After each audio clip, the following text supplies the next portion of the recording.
Assalamualaikum warahmatullahi wabarakatuh. Salam kenal teman-teman semua, dengan saya Iman Jaya. Kita ketemu lagi di channel YouTube Iman Jaya Institute, sebuah channel untuk kita sharing ya, berbagi wawasan, ilmu dan pengalaman. Nah, pada kesempatan kali ini saya akan bercerita masih bab seputar tentang investasi dan diversifikasi aset ya. Di tayangan sebelumnya kita sudah melihat ada beberapa materi yang saya sampaikan terkait dengan bagaimana kita melakukan investasi dan tabungan dan diversifikasi aset berbasis emas logam mulia. Nah, hari ini saya akan memberikan materi yang juga masih terkait dengan hal tersebut ya. Nah, beberapa waktu yang lalu kita ingat beberapa aplikasi itu mengalami down ya. Ya, waktu itu ada WA, kemudian beberapa aplikasi yang lain itu tiba-tiba tidak bisa dibuka ya. Nah, yang lebih besar lagi, beberapa waktu sebelumnya itu juga kita mengalami listrik mati ya se-Jawa Bali karena ada generator yang rusak ya. Nah, dan efeknya adalah itu timbul kepanikan. Kenapa? Ada banyak transaksi online tidak bisa dilakukan. Ya, ketika listrik mati, itu transaksi-transaksi yang berbasis perbankan ya seperti ATM, kemudian banking dan lain sebagainya itu, apalagi yang di kantor perbankannya offline, tidak bisa dipakai. Artinya apa? Menghambat transaksi yang jumlahnya itu sangat banyak sekali, besar sekali. Nah, ketika aplikasi-aplikasi down, ya Anda bayangkan orang-orang yang menyimpan uangnya di dalam dompet elektronik misalnya ya. Kita banyak sekali lah dompet elektronik ya, Anda tahu, tidak perlu kita sebutkan namanya. Nah, itu juga otomatis tidak bisa diakses. Nah, belum kita berbicara tentang kemungkinan dihack dan lain sebagainya. Nah, hari ini sebagian besar orang itu kan menyimpan uangnya di bank, dompet elektronik. Nah, ini menjadi sesuatu yang berbahaya. Kenapa? Karena begitu terjadi tadi listrik mati dan atau tadi downnya beberapa aplikasi tersebut, otomatis hilang.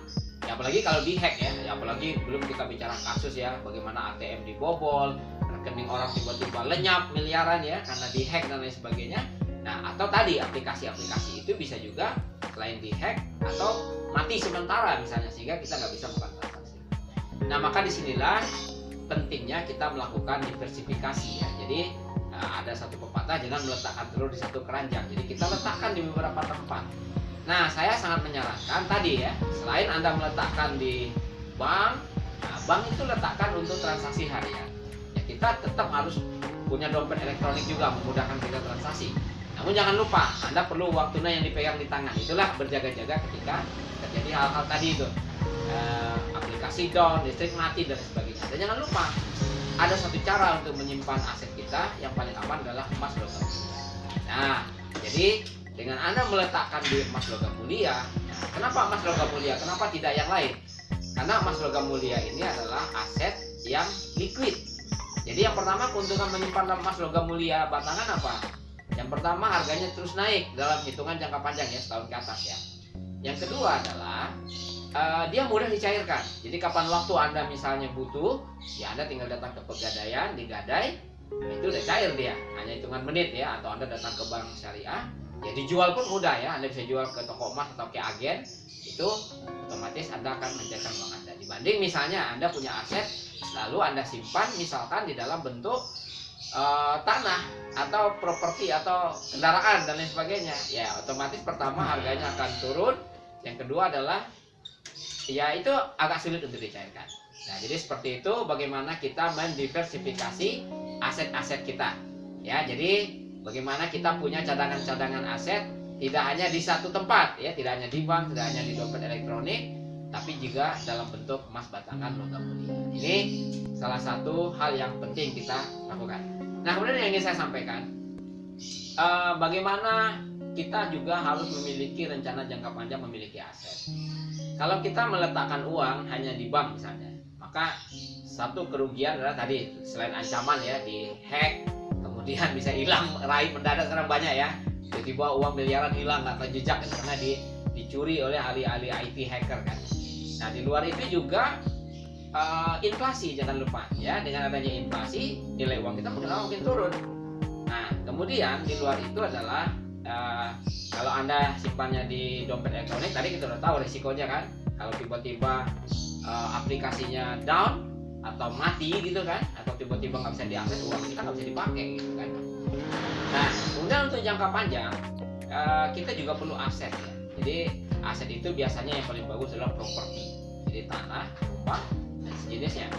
Nah, cuma kendala orang untuk memiliki aset berbentuk properti adalah properti ini harganya cukup tinggi, dan orang untuk mendapatkan properti kan tidak bisa langsung. Kalau dia nggak punya dana yang cukup kan nggak bisa dibeli cicil gitu ya. Saya kayak beli tanah semeter kan nggak bisa. Nah, maka aset yang paling mudah untuk kita miliki adalah emas logam mulia. Kenapa? Karena emas logam mulia itu ada pecahan-pecahan kecil. Nah, pecahan-pecahan kecil ini membuat kita dengan mudah merencanakan kita punya aset. Misalnya, Anda ingin punya emas sebanyak 1 kilo misalnya, ya kan? Ya, kalau dibanding dengan properti, Anda pengen punya tanah 1 hektar misalnya, nggak mungkin Anda beli semeter-semeter, nggak bisa. Nah, belinya harus 1 petak langsung gitu kan. Tapi kalau Anda beli emas, pengen punya emas 1 kilo, ya Anda bisa mulai dari kemampuan keuangan kita. Karena sekarang ada emas yang harganya cuma 100.000 gitu kan, ya 0,1 gram, ada 0,2 gram, ada 0,5 gram. Jadi kumpul lama-lama kan 1 kilo.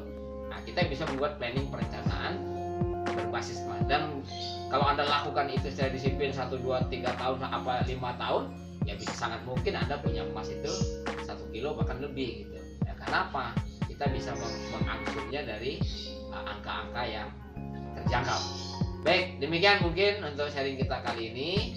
Bagaimana Anda merencanakan keuangan, mendiversifikasi tidak di satu tempat untuk keamanan ya, dan juga untuk jangka panjang bagaimana kita memiliki aset yang memiliki kenaikan nilai yang terus menerus ya. Jangan lupa, emas itu kenaikan harganya dalam jangka panjang itu sangat tinggi ya. Ya, saya kasih satu informasi. Di tahun 2012 itu 1 gram emas masih harga sekitar 450.000 ya. Tapi hari ini kan harga 1 gram emas itu sudah di angka sekitar 1 juta.